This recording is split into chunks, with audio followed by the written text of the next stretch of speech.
Joins us courtside at the Chuck.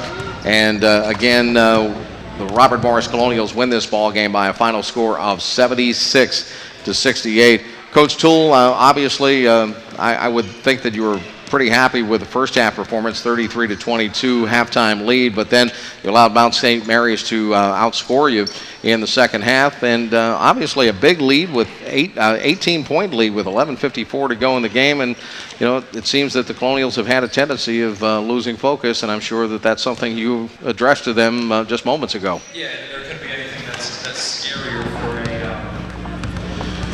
Well, hang on, we're having trouble with your mic, so we're going to let you talk into that one if you don't mind. And there's nothing that scares a coach more than having a team that relaxes. You can never relax, especially in league play, especially against a team like Mount St. Mary's. You know, Jamian's doing a great job. Those guys don't quit. They continue to trap. They continue to press. They continue to be aggressive. And, you know, it's just a little bit disappointing. I was extremely happy at halftime. I thought they did an excellent job in the first half defensively. I thought guys were really detailed. I thought we made really good plays.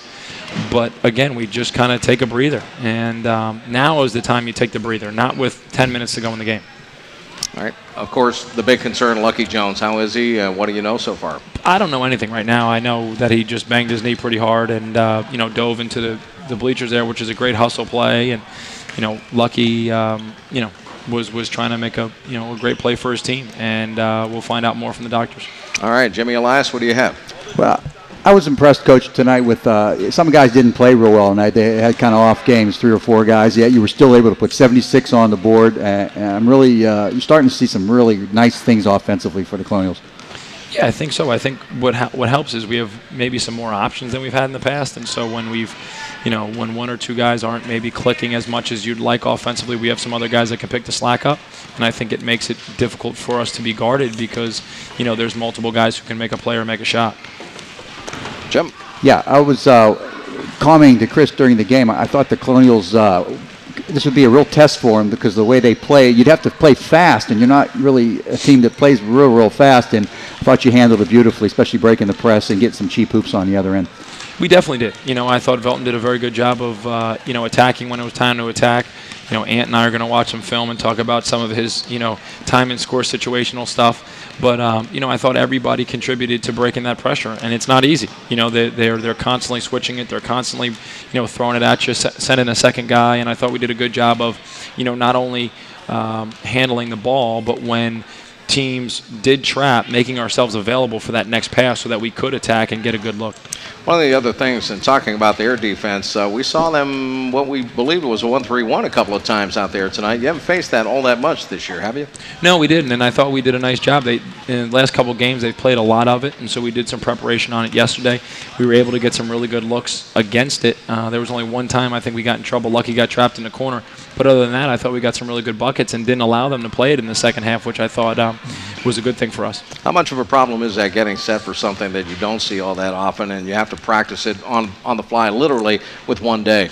It's very difficult, you know, and some of our more experienced guys, we've seen some 1-3-1s in the past, so we try to rely on those guys and, you know, make a couple simple adjustments and give a simple plan. But, you know, the guys were the ones who, you know, Velton made a couple great plays. Carvel made a great shot in the corner. Russell's very good against it. Mike really works well in the lane against it. So, you know, those guys were the ones who made the right adjustments and made the right decisions. I think Russell Johnson, Coach, has really become a little bit more consistent the last few games than ever. And he's been a key guy for you. You know, he's able to do everything. He handles the ball a little bit for you. He's knocking down shots now. I see him making some, especially in the first half, he had a few deflections. Really playing well for you. Absolutely. I mean, there's no surprise that we've won 6 games in a row now, and Russell's played his 6 best games of the season. We know how important Russell is to our team. We know how talented Russell is and how versatile he is. And he's really, as a coach, when he's engaged like he's been the last 6 games, it's really makes my job easier because when I need a guy who's kind of a rollover guy who can play a little bit inside, a little bit outside, he can kind of be that gap that can take guys through rotations and through minutes. And he's one of our most knowledgeable players. I mean, him and Velton really know the league inside out. They understand. They've been in so many different situations. And so when Russell's energetic and he's giving of that knowledge, he really makes the game much easier for his teammates. Andy Toole, the head coach of the Robert Morris Colonials, victorious here tonight. 6th win in a row for Robert Morris, 76 to 68, the final here tonight. And Coach, you earned yourself a piece of first place in the conference because Bryant fell for the second time in as many games, 79-78 to LIU today. We understand that Sacred Heart did come back and win their game at Monmouth, 82-68, the final. So there's a three-way tie at the top of the loop. And there's 10 more games to go. So we have a long way. They don't crown champions. Like I told the guys, they don't give you a championship trophy at halftime. You got to play for a full 40 minutes, and they don't give you a championship trophy, 8 games into the conference year. So these last 10, I can imagine, are going to be extremely interesting. We got to be more detailed in those games, and we got to continue to stay together and defend properly. And they continue in Brooklyn this coming Thursday and Saturday against St. Francis of New York and LIU. And also, let's remind everybody, Monday night we'll be at Buffalo Wild Wings in Monroeville this time around for the Andy Toole Coaches Show on the radio and on the World Wide Web, and we're looking forward to a big crowd out in the East Hills. Yeah, I would. Hopefully a lot of people turn out. Hopefully we have a good showing there in Monroeville, and hopefully we get the word out on campus that there's some games going on here in the next couple weeks, because I'd like to have maybe a little more of a vocal student section and maybe a little bit more energy from those guys that could propel our guys, while they're out here on the floor. That always helps. Thank you, Andy.